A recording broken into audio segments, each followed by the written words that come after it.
Welcome back to DPRK Athletics. My name is Yong and today we are in Brisbane, but we are about to head down to Perth, where the DPRK women's team will be in the quarterfinal match against the home team of Australia. It is going to be such an intense match. The reason I'm here in Brisbane is because I was up here visiting a few friends during the rest days, but today I am heading directly out to Perth to see the quarterfinal. I am super excited about it, and we will document the journey that it takes to get there. For reference, I am on the east coast of Australia, and I'm flying all the way to the west coast, so it is a domestic flight, but it is about 5 hours long. So it's going to be quite the journey, but I'm glad you're here along with me, and we will see what it's like in one of the most isolated cities in the world. I mean, you can only imagine how isolated and how homesick the DPRK women's team is feeling right now. I mean, I feel super homesick, after like a week and a half here for Korea, and I'm sure they feel doubly so. So I am ready to go out, see the match, and watch us take victory. We'll see you when I get to the airport. So I've arrived here in Brisbane Airport. The train only took about half an hour, so that was pretty cool. And I've checked in, put in my bag, and you do the check-in before you get to the airport if you fly with Qantas, which is what I'm doing. And what's different from what I'm used to in Incheon Airport is that you get your bag tag separately, like at an initial kiosk, and then you go to the next kiosk and drop your bag, which I guess is just as fine as in Incheon, where they just do it all at one kiosk. So I don't really know what's more efficient, but generally I found that Qantas, if you're traveling with a bag like I am, or a checked bag, Qantas is just about as expensive as Jetstar and Virgin. Jetstar and Virgin have lower initial fares, but then you need to pay for the bag. But this is just my limited experience searching in very limited time for domestic flights here in Australia. So going with Qantas, kind of, the check-in experience is probably different with Virgin and Jetstar. So that's something to keep in mind. But anyway, I'm going to head to the domestic terminal. So I got through security, no big problems. Now I'm going to go head down to the food court. This terminal it's kind of small, but still plenty of food options, so I'm excited to see what I got. So I'm here at this place called Rolled here in Brisbane Airport Domestic Terminal. And honestly, just, I wasn't feeling any Western food right now, so I got some Vietnamese. I asked them to add chili, so hopefully it will be spicy. Just kind of anything but a bland Western meal right now. Anyway, comes with this lemon, which I should squeeze into it. I will try it now. I got the chicken pho, or salguksu. That's super bland. Yeah, there's a big thumbs down from me. But, I did get a prawn spring roll. I mean, it's not a spring roll. They call it a soldier. I don't know why. It's just, this rice paper wrapped thing. My prawn roll is okay, I guess. This gets like a 3. This is barely edible. I mean, at least it's healthy, but yeah. Really could do a lot better. I mean, maybe because I eat like Koreanized Vietnamese food, but I mean, that was just not doing it. Anyway, we will get on the plane, and we'll see you in Perth. So a friend of mine, Gren, said that I needed to try these Twisties. These are like a quintessentially Australian snack. I don't know, it's my first time, so we'll see. It's basically a Cheeto. It's been about 20 years since I last had a Cheeto. Not a big snack person. Very light flavoring, I would say. That's like right middle of the road. It's like a 5 out of 10 for me. I don't know. Also, the label says that life is pretty straight without these Twisties. So I guess with these Twisties, life is a bit gay. And so, welcome to Perth. It was a pretty uneventful 5-hour flight. I slept through about half of it. And now I paid a little bit extra for the the seat with more legroom, because on the short flight that I took from Sydney to Brisbane, the seats were so short that my knees were getting bruised from the seat in front of me. So, I mean, because I am 193 centimeters tall. So, anyway, I got through that flight okay, and now we're here at the baggage claim. We're going to take a train to the city proper. So we will see you in the city. So I have checked in my lodging okay, and I'm here in Perth. It's certainly a different feel because it's so much cooler. So you can imagine how that will affect the athletes as opposed to playing in Sydney, which was a little bit more like rainy and muggy. This feels like really cool and windy weather. We're about, I'd say, 4.5 hours until kickoff, and my objective basically is to go to the supermarket, get some provisions, and get a meal on the way. It's really not like East Asia here, where you can just pop by any corner store and kind of get a nice, easy, round, tasty meal. Here, all the corner stores is basically just snacks and soda. There's really not much to eat there, so you've got to go to like the real market, and you've got to like stock up, and oh, it is such a pain. You don't know how good you have it in East Asia until you leave, eh? So we're gonna go stock up for the next few days and get some food, and then we will be heading on down to the stadium. So just a little bit more work before the fun, eh? So I'm here in Perth at Mr. King Lanzhou Handmade Noodle. I just couldn't bring it myself to eat Western right now. I just I need something with a little bit of flavor. So I got a classic beef noodle, which I've had many times in China. It is extremely delicious. So I'm really looking forward to see if it stacks up here. This place is highly rated, so it must, right? That's pretty good. It's got some flavor to it. It's not the best I've ever had, but there's an ample amount of meat.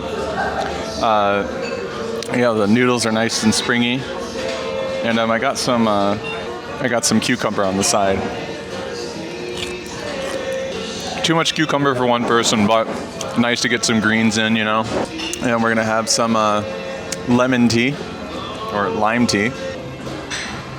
You know, it's not too sweet. It's like a perfect, nice, smooth, relaxing tea to go with my handmade noodle, and I am set. I am happy. I'm glad I got my Chinese food, and then we can have more Western food later. So anyway, that's it for now. I'm going to go to the supermarket, and I'll head to the stadium. It is Friday night, and welcome to Perth. We are here at the Perth Oval, otherwise known as Perth Rectangular Stadium, where we will see the DPR Korea women's football team take on the Matildas of Australia. This is a quarterfinal match of the 2026 AFC Womens Asian Cup. Should the DPRK win, they will get a guaranteed spot at the Women's World Cup Senior Women, and they will move on to the semifinals of the AFC Women's Cup. Should the DPRK lose, they will move on into a singular knockout round with the loser of another quarterfinal match for one of the final spots for the World Cup qualification. And they will be out of contention for this year's AFC Women's Cup. So it is a hugely important match here today. Another thing to note is that the Australian women are basically playing at home. We are here in Western Australia, in Perth, one of the most isolated cities on the entire earth, and there will be very, very few DPRK fans here to cheer them on.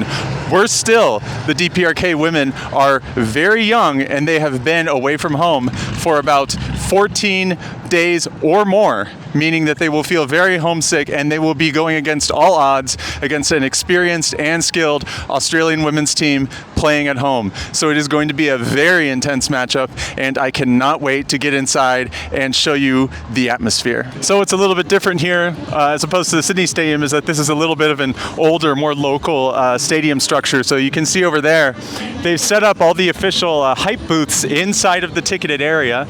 So that's a big change. And another big change is that they have local food stands here, whereas the other place kind of had more standardized food stands going on. And inside the stadium, it just feels a little bit more open. It feels a little bit more bare, a little bit more austere. So that's just kind of the difference in vibes. And I was questioned by some guy asking me like, what is this hat? I'm just like, this is an official hat, man. I bought it here. It says PRK on. He's like, well, why isn't the D there? And I'm like, I don't know. I didn't know if he was official, but he had a button-up shirt. So, you always listen to a guy with a button-up shirt. I will say I was a bit wrong. There are actually official food booths in the stadium. So we are in the stadium about an hour before kickoff, and there are very few fans in the stands that I can see, maybe less than 100 in total. I think it's going to pick up as the day goes on. It's an hour left, but out here to see all the warm-ups, cheer everybody on, and I look forward to the start of the match. So we are about 20 minutes away from the start of the match. They've already announced the starting lineups, and it looks like there will be at least one other fan. A fan bought a buk, or a traditional Korean drum. I believe he may be officially affiliated with the team in some way because he has a shirt, but he will be drumming from the center section. I don't know how many fans he brought with him, but the stadium is certainly, I would say, almost about 50% full of Australian fans. So anyway, it's shaping up to be an exciting match, and we will see you at the half. Well, that was certainly a very tough first half if you are a DPRK fan. About 10 minutes in, I would say, Australia put in their first goal. They kind of had a little bit of a nice run up the field. Then it was about even for about 5 to 10 minutes, and then the rest of the half, I would say 20 to 25 minutes of the half was literally just DPRK pinning Australia on one side of the field, trying all they could to score a goal. Australia playing it conservative, putting all their players in front of the goal, and it was corner after corner, it was free kick after free kick, but they just, and there were a couple close calls. There was one where the Australian goalie had to dive. There were a couple of other shots on goal that really seemed like they had the potential, but so far DPRK is losing 1-0. It appears that they continue to fight, and I believe that they still have it in them to tie it or win it. It's just a firecracker waiting to get lit. Anytime that they could just get that equalizing goal, then it's a whole new game. But right now, it's looking pretty bad. They are on the road. They are facing a crowd. It's been pretty subdued over the first half, I will say. Not a ton of cheering. I will say that the man with the drum, just as an aside, the DPRK fan with the drum, he was sitting in the very center of the field, but then he was moved back to another seat. I believe that the high DPRK dignitaries are on hand for this match, putting an additional level of pressure on the DPRK. So that is also something to take into consideration. But it was unusually clean. There were no yellow cards, no red cards, very few fouls, very few free kicks. It was just a very competitive, clean football. And it's turning to dusk. It's getting a little bit cooler here. I would say it's around 20 degrees. So there's that to take into consideration. But really, it's a beautiful day for football, but it's a terrible moment to be a DPRK fan because we are down heading into the second half. So anyway, we will see you after the second half, in which we hopefully complete the comeback and push through to the semifinal. Well, that was absolute devastation. I have no words. We went down 2-0 really early on, and then from that it was just pounding it into their half. So close every single time. Every single time we were so close, and it just wouldn't go in. We got one more goal. Shout out Zhou and Yong for scoring another goal for us, but then after that it was just, we dominated the ball. We dominated the shots on goal, but we just couldn't put anything in. And then the coach, made a sub, which was a little bit too little too late, because he made a sub after we were already down 2-0. And we had the young wonderkins in, like Chea's son, but it just was not to be. I mean, that was one of the most disappointing matches. There were a lot of intense injuries. I believe Cooley on the Australian Matildas team had an injury to her head. There was lots of booing from the fans. Actually, one of our forwards literally ran into the opposing goalkeeper. It was just pandemonium, and it was just like you were on pins and needles the whole time because we had so many shots on goal. But you have to hand it to them. I mean, I've never seen such a wondrous defensive performance as what I saw from Australia. Super disappointing for me. Our players just went out because I think I was the only fan at the stadium here today, so they just left in disappointment. I can't blame them. With how angry the crowd was getting and everything, it's just par for the course. But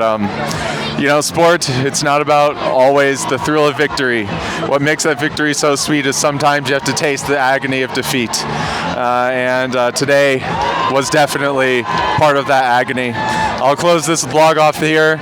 We're going to have to see our DPRK Korea women next week go to the Gold Coast and play a to-be-determined opponent for qualification to the next World Cup. So they're going to have to put themselves together, fly all the way back to the other end of the country, and continue fighting. So this is not over. This tournament may be over for us, but we have to salvage something from it. So we will see you in the Gold Coast.